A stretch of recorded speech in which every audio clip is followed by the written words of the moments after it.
चार प्रकार के प्रलय श्री सुखदेव जी कहते हैं।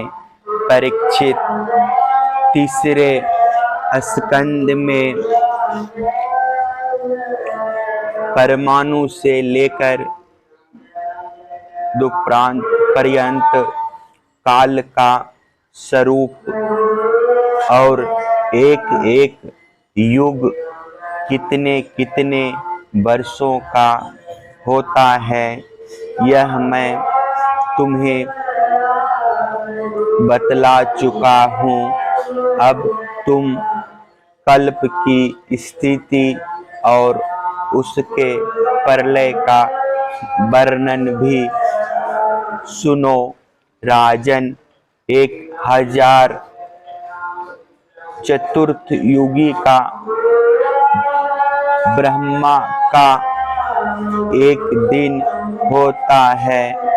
ब्रह्मा के इस दिन को ही कल्प भी कहते हैं।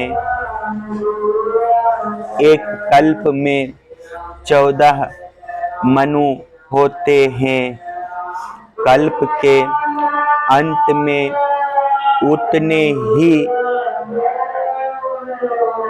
समय तक प्रलय भी रहता है। प्रलय को ही ब्रह्मा की रात भी कहते हैं। उस समय ये तीनों लोग लीन हो जाते हैं, उनका प्रलय हो जाता है। इसका नाम नैमित्तिक प्रलय है।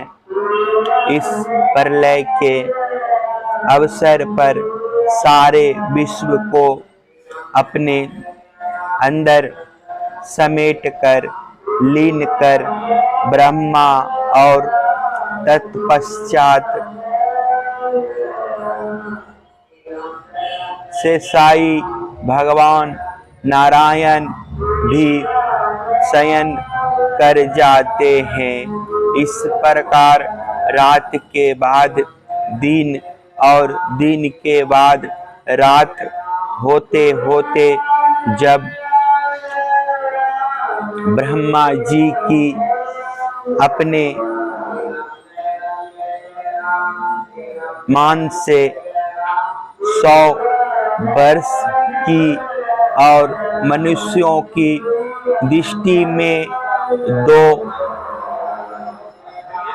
पदार्थ की आयु समाप्त हो जाती है, तब महातत्व, अहंकार और पंचतंत्र मात्रा ये सातों प्रकृतियां अपने कारण मूल प्रकृति में लीन हो जाती है। राजन, इसी का नाम प्राकृतिक प्रलय है।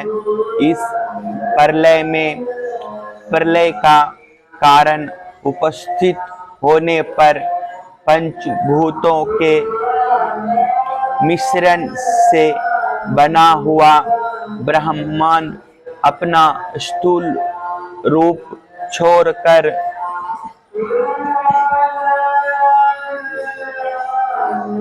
कारण रूप में स्थित हो जाता है, धूल मिल जाता है। परीक्षित, प्रलय का समय आने पर 100 वर्ष तक मेघ पृथ्वी पर वर्षा नहीं करते, किसी को अन्न नहीं मिलता। उस समय प्रजा भूख प्यास से व्याकुल होकर एक दूसरे को खाने लगती है।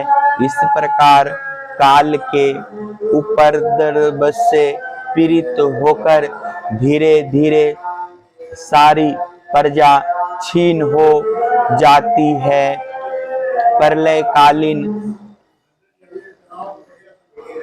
संवर्तक सूर्य अपनी प्रचंड किरणों से समुद्र प्राणियों के शरीर और पृथ्वी का सारा रस घींच घींच कर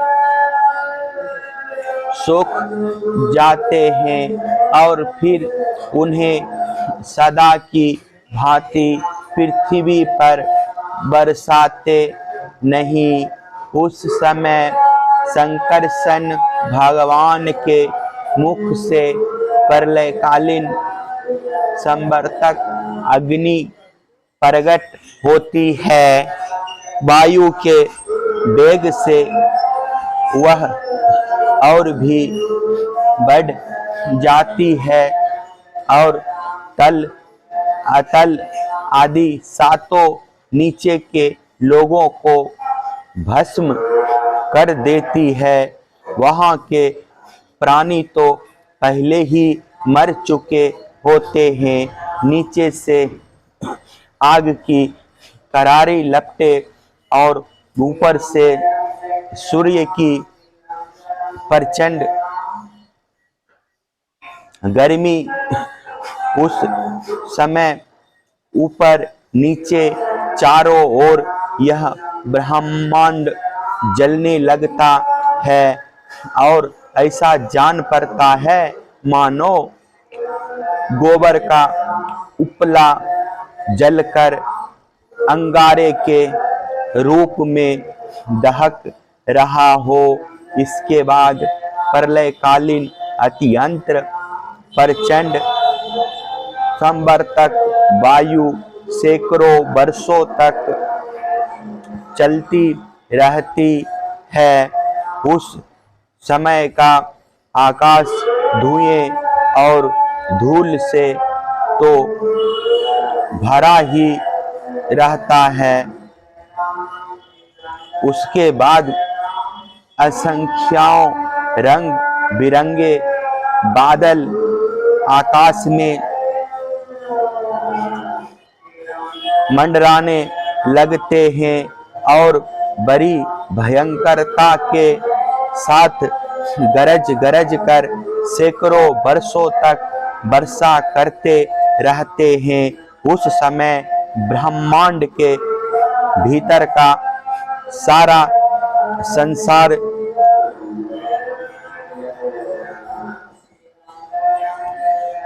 एक समुद्र हो जाता है।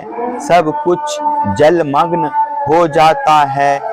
इस प्रकार जब जल प्रलय हो जाता है तब जल पृथ्वी के विशेष गुण गंध को ग्रस लेता है, अपने में लीन कर लेता है। गंध गुण के जल में लीन हो जाने पर पृथ्वी का प्रलय हो जाता है। वह जल में धूल मिलकर जल स्वरूप बन जाती है।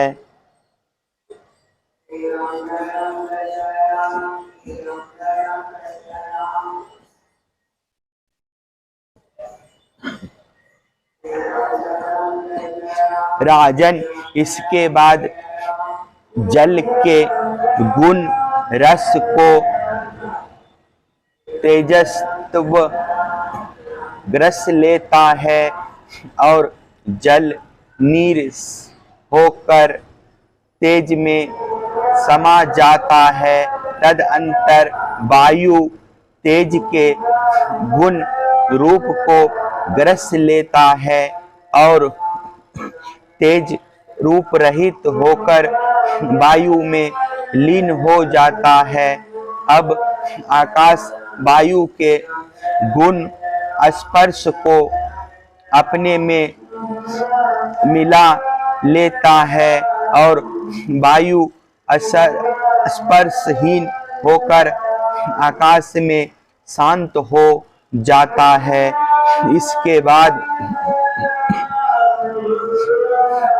तामस अहंकार आकाश के गुण शब्दों को ग्रस लेता है और आकाश शब्दहीन होकर तामस अहंकार में लीन हो जाता है। इसी प्रकार तेजस अहंकार इंद्रियों को और वैकारिक सात्विक अहंकार इंद्रियाधिष्ठात्र देवता और इंद्रिय वृत्तियों को अपने में लीन कर लेता है। तत्पश्चात महातत्व अहंकार को और सत्व आदि गुण महातत्व को ग्रस लेते हैं। परीक्षित, यह सब काल की महिमा है। उसी की प्रेरणा से अव्यक्त प्रकृति गुणों को ग्रस लेती है और तब केवल प्रकृति ही प्रकृति शेष रह जाती है। वही चराचर जगत का मूल कारण है। वह अव्यक्त, अनादि, अनंत, नित्य और अविनाशी है। जब वह अपने कार्यों को लीन करके प्रलय के समय साम्यावस्था को प्राप्त हो जाती है, तब काल के अवयव वर्ष, मास, दिन, रात, क्षण आदि के कारण उसमें परिणाम, क्षय, वृद्धि आदि किसी प्रकार के विकार नहीं होते। उस समय प्रकृति में स्थूल अथवा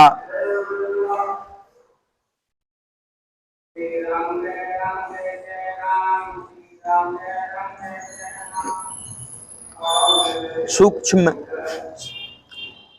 रूप से वाणी, मन, सत्व गुण, रजोगुण, तमोगुण, महातत्व आदि विकार प्राण, बुद्धि, इंद्रिय और उनके देवता आदि कुछ नहीं रहते। सृष्टि के समय रहने वाले लोकों की कल्पना और उनकी स्थिति भी नहीं रहती।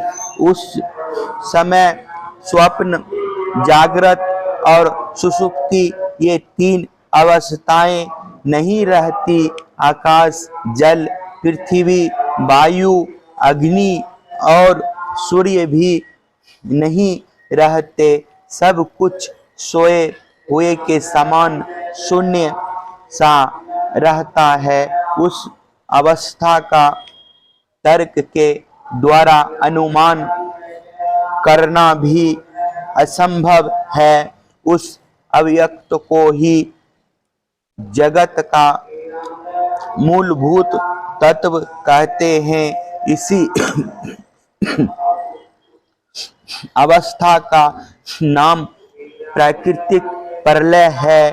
उस समय पुरुष और प्रकृति दोनों की शक्तियां काल के प्रभाव से क्षीण हो जाती है और विवश होकर अपने मूल स्वरूप में लीन हो जाती है। परीक्षित, अब आत्यंतिक प्रलय अर्थात मोक्ष का स्वरूप बतलाया जाता है।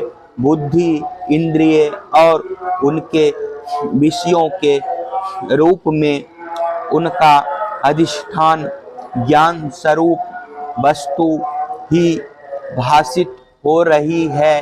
उन सब का तो आदि भी है और अंत भी, इसलिए वे सब सत्य नहीं हैं। वे दृश्य हैं और अपने अधिष्ठान से भिन्न उनकी सत्ता भी नहीं है। इसलिए वे सर्वथा मिथ्या माया मात्र है। जैसे दीपक, नेत्र और रूप ये तीनों तेज से भिन्न नहीं है, वैसे ही बुद्धि, इंद्रिय और इनके विषय तन्मात्राएं भी अपने अधिष्ठान स्वरूप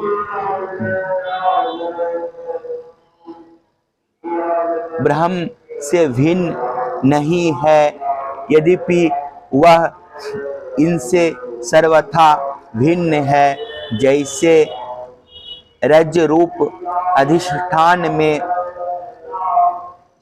अध्यस्त्र सर्प अपने अधिष्ठान से पृथक नहीं है, परंतु अध्यस्त्र सर्प से अधिष्ठान का कोई संबंध नहीं है।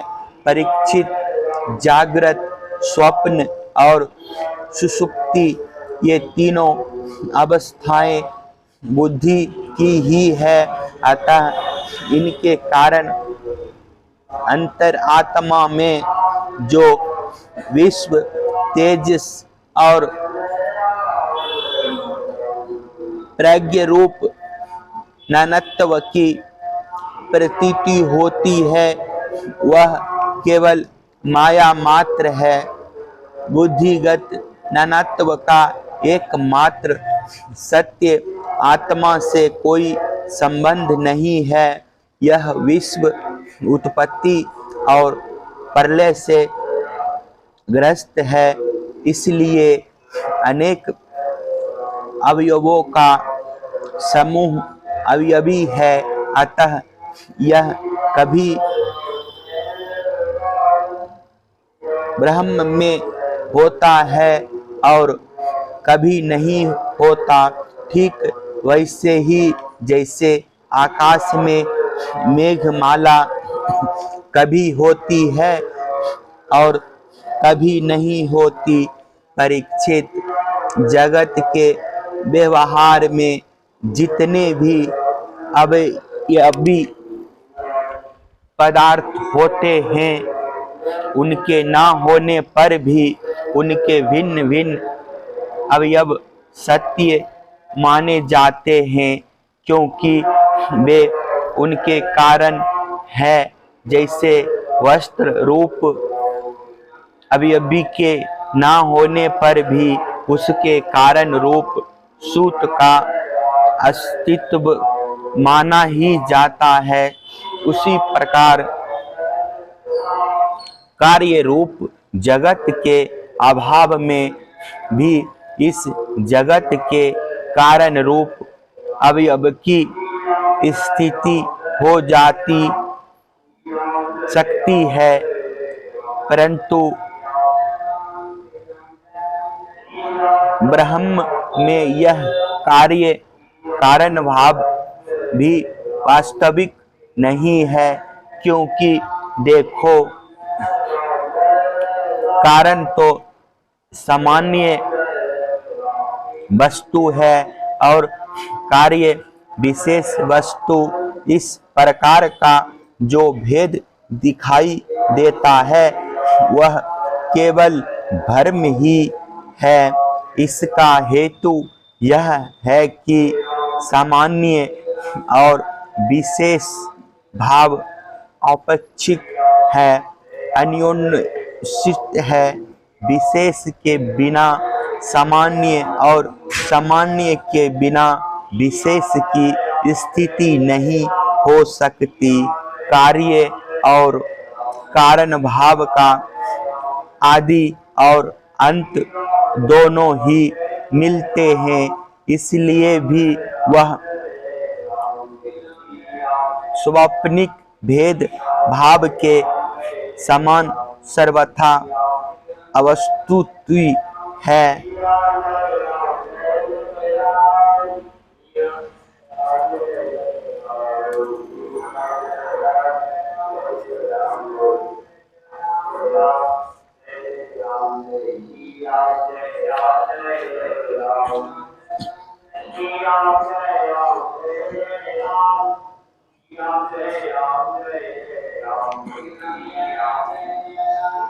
इसमें संदेह नहीं कि यह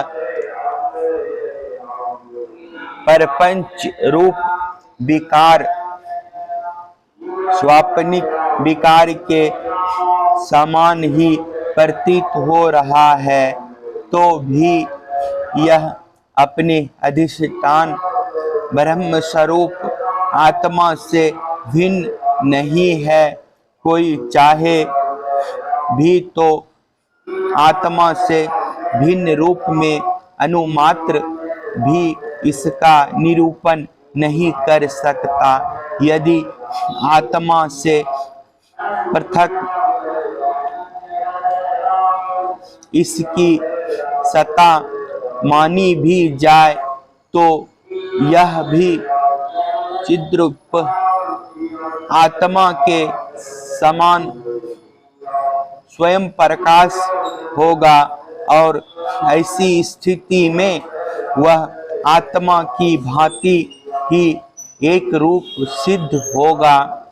परंतु इतना तो सर्वथा निश्चित है कि परमार्थ सत्य वस्तु में नानात्व नहीं है। यदि कोई अज्ञानी परमार्थ सत्य वस्तु में नानात्व स्वीकार करता है, तो उसका वह मानना वैसा ही है जैसा महाकाश और घटाकाश का, आकाश दृष्टि सूर्य और जल में प्रतिबिंबित सूर्य का, तथा ब्रह्म वायु और अंतर वायु का भेद मानना। जैसे व्यवहार में मनुष्य एक ही सोने को अनेकों रूपों में गढ़ गलाकर तैयार कर लेते हैं, और वह कंगन, कुंडल, कड़ा आदि अनेकों रूपों में मिलता है। इसी प्रकार व्यवहार में निपुण विद्वान लौकिक और वैदिक वाणी के द्वारा इंद्रियातीत आत्मस्वरूप भगवान का भी अनेकों रूपों में वर्णन करते हैं।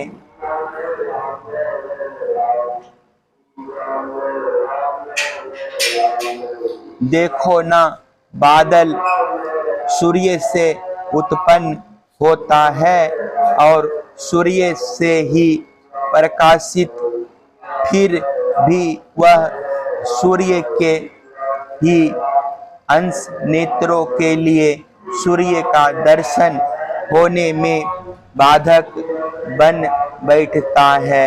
इसी प्रकार अहंकार भी